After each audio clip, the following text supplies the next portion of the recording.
Hi there, welcome. I'm Nina and I share Instant Pot recipes on my blog painttthekitchenred.com. This recipe is a green bean recipe that is very similar to a Turkish dish that I had many years ago when I visited Istanbul, and I love making it in the Instant Pot because the green beans cook up really well.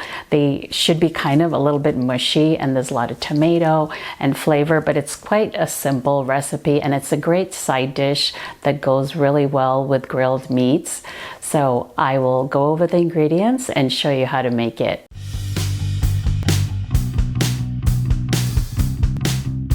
You'll need a pound of green beans, trimmed and cut into 2-inch pieces. That's about 4 cups. 8 cloves of garlic. You can either slice them or leave them whole. 3/4 of a teaspoon of salt or to taste. 2 tablespoons of water.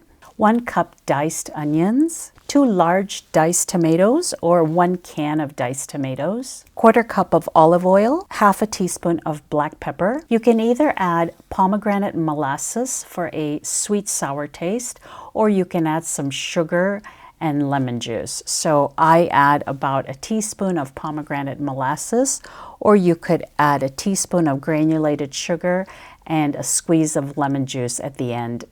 Heat up the Instant Pot in saute mode, and once it's hot, add in the olive oil. Once the olive oil is hot, add in the onions and the garlic,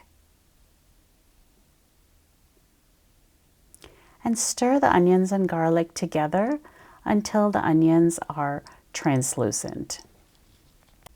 Add the green beans and the tomatoes. Add in the spices and the water. And you don't need a lot of water because the vegetables release a lot of liquid. You should be fine with just 2 tablespoons. I like to add a little bit of pomegranate molasses for a sweet and sour flavor. Stir all the ingredients together, and now we're ready to pressure cook.